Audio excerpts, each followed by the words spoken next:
মহৎ দান যে দানের কোনো ভয় হয় না, সেই মহৎ দানের ব্রতী হয়ে এগিয়ে এলো শুশুনিয়া এলাকার পুরুষ এবং মহিলারা। সুন্দর অনুষ্ঠানের মধ্য দিয়ে রক্তদান শিবিরের আয়োজন করেন তারা। দিন দিন বাড়ছে রক্তের চাহিদা, যোগান দিতে হিমশিম খাচ্ছে ব্লাড ব্যাংকগুলো। তাই ছাতনা ব্লাড ব্যাংকের রক্ত সংকট মেটাতে বৃহস্পতিবার শীতের সকালে রক্তদান শিবিরের আয়োজন করল শুশুনিয়া গ্রাম এলাকার সাধারণ মানুষ।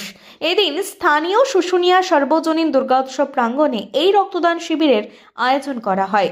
পুরুষ এবং মহিলা মিলে প্রায় 25 জন রক্তদাতা এই শিবিরে রক্তদান করেন।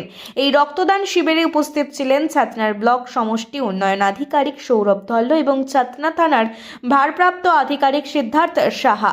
রক্তের সংকট মোকাবিলায় শুশুনিয়া এলাকার সাধারণ মানুষের এই উদ্যোগকে সাধুবাদ জানিয়েছেন ছাতনা ব্লাড ব্যাংক শুশুনিয়া থেকে। শুভ্রাচল চৌধুরীর রিপোর্ট, বাঁকুড়া এক্সপ্রেস টিভি।